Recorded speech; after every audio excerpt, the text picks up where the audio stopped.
Hello दोस्तों, एक बार फिर स्वागत है आप सभी का हमारे YouTube चैनल सारू अकेडमी पर। दोस्तों, आज के इस वीडियो में हम कंप्यूटर फंडामेंटल क्लास 6 जिसका टाइटल है नंबर सिस्टम के बारे में बात करने वाले हैं। जो भी व्यूअर्स हमारे चैनल पर नए हैं वो हमारे चैनल को सब्सक्राइब कर बेल आइकन प्रेस करें हमारे आने वाली वीडियो की नोटिफिकेशन के लिए। और जिन्होंने इस वीडियो को लाइक नहीं किया है वो इस वीडियो को लाइक कर दे, कमेंट करे, शेयर करे। तो दोस्तों स्टार्ट करते हैं अपनी आज की क्लास। नंबर सिस्टम कंप्यूटर के अंदर किसी भी मैथमेटिक्स कैलकुलेशन को करने के लिए जिन नंबर्स का यूज किया जाता है वो नंबर सिस्टम कहलाते हैं। और कंप्यूटर के अंदर नंबर सिस्टम 4 प्रकार के होते हैं। इसमें सबसे पहला है डेसिमल नंबर, दूसरा है बाइनरी नंबर, तीसरा है ऑक्टल नंबर और फोर्थ नंबर पर है हेक्साडेसिमल नंबर। कंप्यूटर सिस्टम के अंदर सबसे पॉपुलर जो नंबर सिस्टम है जिसे हम यूज करते हैं वो होता है डेसिमल नंबर। हम कंप्यूटर के अंदर जब भी कोई नंबर रिप्रेजेंट करते हैं तो वो अपना डेसिमल नंबर होता है। जैसे अगर हमें लिखना है 113 तो हम लिखते हैं 113। ये जो सिस्टम होता है लिखने का, इसी को डेसिमल नंबर सिस्टम कहा जाता है। डेसिमल नंबर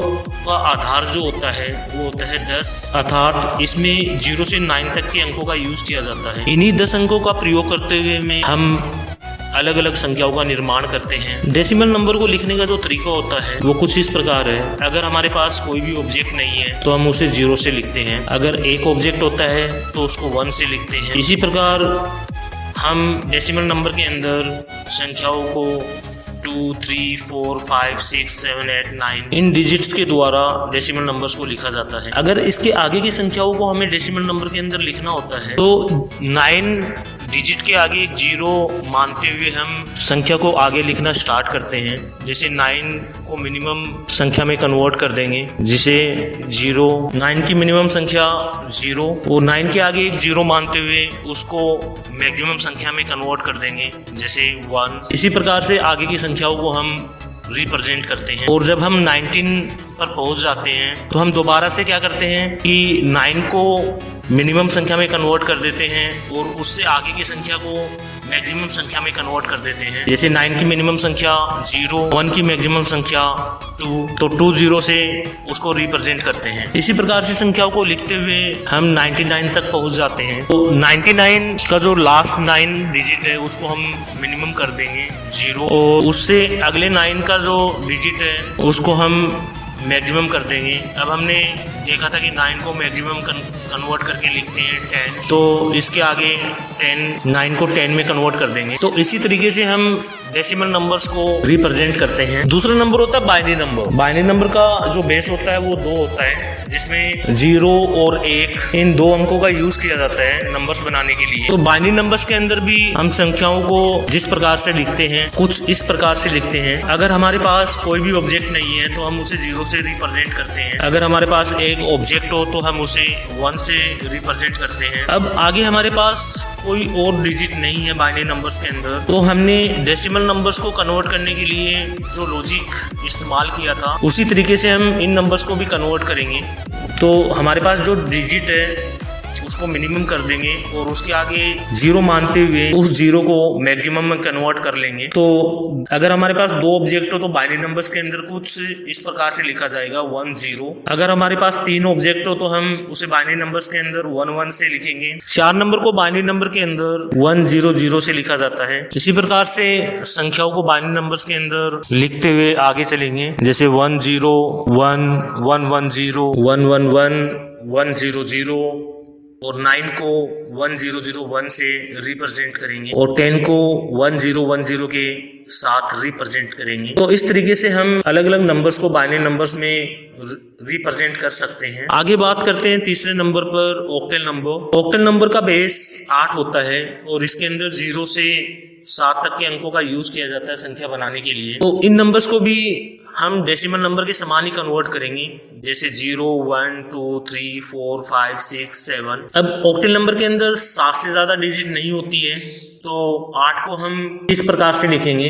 तो इसके लिए भी हम उसी लॉजिक का इस्तेमाल करेंगे। 7 को मिनिमम कर देंगे 0 और उसके आगे 0 मानते हुए उस 0 को 1 मैक्सिमम कर देंगे तो वो 1 के अंदर कन्वर्ट हो जाएगा। तो 8 का जो ऑक्टल नंबर होगा 1 0 1 0 जो होता है वो ऑक्टल नंबर के अंदर 8 को रिप्रेजेंट करता है और बाइनरी नंबर के अंदर 2 को रिप्रेजेंट करता है और डेसिमल नंबर के अंदर ये 10 को रिप्रेजेंट करता है। अब यहाँ पर आपको डाउट हो सकता है कि अगर हमारे पास इस प्रकार से 10 कोई संख्या लिखी हो तो उसको क्या माना जाएगा। तो यहाँ पर हम उस संख्या के बेस को ध्यान में रखते हुए उस नंबर को पहचानेंगे। अगर 10 डेसिमल नंबर हो तो उसका जो बेस आपको मिलेगा 10 मिलेगा। अगर 10 का बेस अगर आपको 2 दिखाई दे तो उसका मतलब होता है कि वो संख्या बाइनरी नंबर है। और अगर 10 का बेस हमें 8 दिखाई दे तो वो संख्या ऑक्टेल नंबर होती है। अब आगे बढ़ते हैं। ऑक्टेल नंबर में अगर हम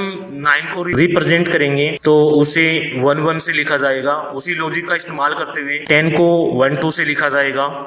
तो इस तरीके से हम ऑक्टेल नंबर में किसी भी नंबर को रिप्रेजेंट कर सकते हैं। अब बात करते हैं हेक्साडेसिमल नंबर सिस्टम के बारे में। हेक्साडेसिमल नंबर इसका मतलब होता है, इसका जो आधार होता है वो 16 होता है, यानी कि इसके अंदर 0 से 15 तक की डिजिट्स का यूज किया जाता है नंबर बनाने के लिए। तो हेक्साडेसिमल नंबर के अंदर जो 16 डिजिट होती हैं वो डेसिमल नंबर के समान ही 0 से 9 तक 10 डिजिट का यूज किया जाता है नंबर्स बनाने के लिए। और उससे आगे के डिजिट्स को हम लेटर्स का यूज करते हुए लिखते हैं, जैसे कि 10 को A लिखेंगे, 11 को B लिखेंगे, 12 को C लिखेंगे, 13 को D से लिखेंगे, 14 को E से लिखेंगे और 15 को F से लिखेंगे। हेक्साडेसिमल नंबर्स का ज्यादातर यूज कंप्यूटर के अंदर कलर्स कोड को डिफाइन करने के लिए किया जाता है। हेक्साडेसिमल नंबर में संख्याओं को हम कुछ इस प्रकार से लिखेंगे, जैसे 0, 1, 2, 3, 4, 5, 6, 7, 8, 9। अब यहाँ पर 10 जो है उसको हम अल्फाबेट से लिखेंगे, यानी A, 11 को B से, 12 को C से, 13 को हम रिप्रेजेंट करते हैं D से, और 14 को रिप्रेजेंट करते हैं हम E से, और 15 को रिप्रेजेंट किया जाता है F से। अब अगर हमें 16 को हेक्साडेसिमल नंबर में कन्वर्ट करना हो तो हम किस प्रकार से कन्वर्ट करेंगे, क्योंकि हमारे पास 0 से 15 तक के अंक ही थे हेक्साडेसिमल नंबर के अंदर जो कि फिनिश हो चुके हैं। तो हम उसी लॉजिक से F को मिनिमम बना देंगे, यानी 0, और उसके आगे 0 मानते हुए उसको मैक्सिमम में कन्वर्ट कर देंगे, यानी 1। तो 16 का जो हेक्साडेसिमल नंबर होगा 10। तो आप अब तक समझ गए होंगे कि अलग अलग नंबर्स को अलग अलग नंबर सिस्टम के अंदर किस प्रकार से रिप्रेजेंट किया जाता है। इससे अगले वीडियो के अंदर हम जानेंगे कि अगर हमारे पास कोई भी एक नंबर हो उसको हमें अलग नंबर सिस्टम के अंदर कन्वर्ट करना हो तो वो कार्य हम किस प्रकार से कर सकते हैं। तो आज का ये वीडियो कैसा लगा कमेंट सेक्शन के अंदर जरूर बताएं, और वीडियो के ज्यादा से ज्यादा लाइक करें, शेयर करें, और हमारे चैनल को सब्सक्राइब करना बिल्कुल ना भूलें। फिर से मुलाकात होगी एक नई वीडियो के साथ, तब तक के लिए धन्यवाद।